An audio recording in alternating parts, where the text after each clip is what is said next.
Hi guys, so in this video we'll be looking at DAX, that's DAX.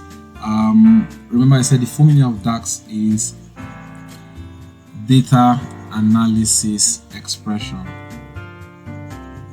Alright, so what we'll be doing in this video is looking at some of the functions and how to use some of the DAX formula. Alright, but before we do that, remember we said a key benefit of DAX is the fact that it gives you sophisticated calculations. Alright, so DAX allows you to create advanced calculations and formulas. Okay, so I'll be using this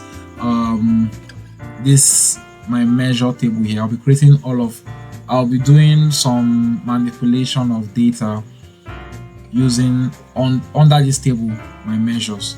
Alright, so I believe we still remember how we calculated the total bookings. So total bookings is just counting the rows, so you can see how to do count rows. So count rows count the total number of rows in a table. All right, so there's also another function called count. So let's say add new measure. Let's say count is our column name, equal to count. If we want to count, we want to count what the so for count we are counting columns, so it says column name, but count row tells us what. If I click on this, it tells me what the argument takes. It counts the number of rows in a table. But count, on the other hand, counts what? The columns. So it counts the number of columns, right? Counts the number of the numbers in a column. So let's count let's say hotel bookings. Let's count agents. Let's count the column name agents. I click enter. All right, if I click enter, it gives me the count. It counts it, so it's almost the same as what, as your count row. Okay, but they are like the formula says counts the number of columns, count row counts the number of rows in a table. Okay, so count takes an argument of what, of a column name, while count row takes the table name. So let's add another measure called count distinct. Count distinct. So I don't want it to count duplicates. So I can say total agents, for instance, total agents. Alright. So remember I said when you are giving titles to your measures, always make your titles descriptive. So this is equal to distinct count. Alright, distinct count. What column am I counting distinctly? Let's say agent. Inside hotel bookings, close your brackets, click enter. So we'll see the difference. For this we counted just the column, right? So let's click on this and change this to a card. So we can see that we have total of 334 unique agents, but in total, if you count just the column called agents, you have 142,000 agents, because there are several duplicates, that's why, but the unique agents are 334. Now let's see another function. Another function is sum. Okay, let's see which column is numeric so that we can use that. So let's sum lead time. Let's say lead time. Let's sum the lead time. So I can go back here, add a new measure, say total lead time. Total underscore lead underscore time. Remember I said you use hyphen underscores to write names. So it says sum. So sum takes column name also. We are looking at lead time. lead time in hotel bookings. Let's close this bracket, click enter. Always remember to close your brackets. So if I want to see the total lead time, I can say click on this, change it to a card, and the total lead time is what? 15 million. So what DAX has done is it has added that particular column together and give you the total sum. Alright, so if I don't close this bracket and I click enter, it might give me an error. So it's not even, I can't even click enter and it will work, so I have to close with the bracket. Alright, click enter and it gives me, so that's for sum. So sum adds up the total sum in a column.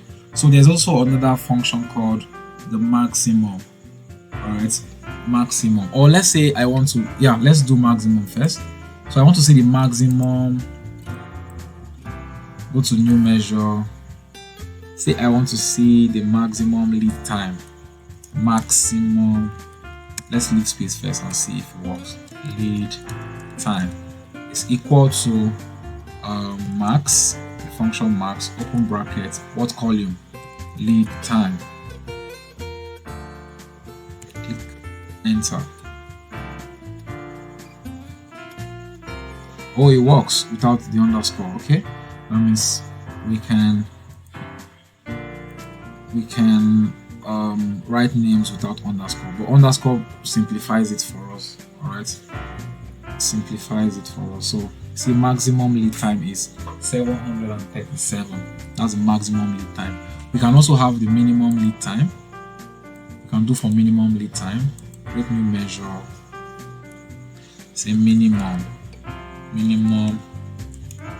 lead time is equal to mean, then you call the column lead time. Okay, then click enter. It gives you the minimum lead time, so it gives you the minimum value in that column. So 0 is the minimum lead time. Okay, so another function we can look at is the average function. So just like your Excel, you can find the average of the lead time here. So click add new measure, sorry, not new column, new measure, close this, right click, remember, new measure, say we want to say average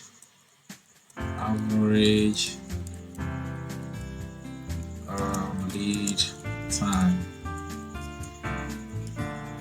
average lead time is equal to, you use your average function to calculate the lead time. Okay, click enter and it gives you the average lead time. Alright, so that's for average. So the average lead time is about 102.82. That's the average lead time. Alright, so let's go to our table view again. One other function is the calculate. So if I want to calculate, say I want to count, let's say I want to count city hotel. How many city hotels do we have? Remember, if I fit out this, you can see we have city hotel and resort hotel, but I just want to see the value for the total number of city hotel. If you use your count row, it will count both the, what's it called, the resort hotel and the city hotel, but I just want to see city hotel, so I can add measure. Alright, calculate. Okay, so I say total city, the number of city hotel, city hotel. Okay, is equal to calculate. Use calculate, then so under calculate it takes an expression and also a filter. So calculate, then I'm counting rows. Which row am I counting? So I'm from table hotel bookings. I close my bracket. That's the expression, comma. I'm counting. What column do I want to count? Hotel. What's the column name? Is it hotel? It's not hotel bookings. Hotel name, I think. Let's see, hotel name. Let me type name. Let me see what that column name is.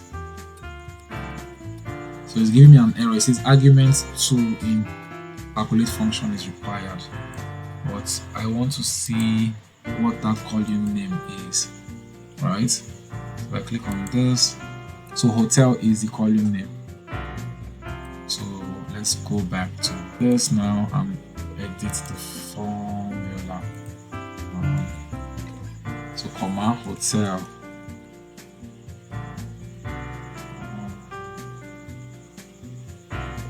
Okay, so this is the column I'm looking for. So I'm saying calculate, right? Count row in hotel booking, which is the table name. The row equal to, right? Equal to what? The title of the city hotel. You have to write it the way it is on the table. Click enter. Let's see if we have an output. So number of city hotel. It's the number of city hotel. So in this data set, the total number of city hotel is what? 93k. So let's do the same for the other one, which is resort hotel. So if I right click, I say new measure to see if our calculation is correct. Number of what? Of resort hotel is equal to calculate count row, right? What table am I counting? The row hotel bookings. All right, close my bracket. What is the filter? I say hotel, the column hotel equal to what? Resort hotel.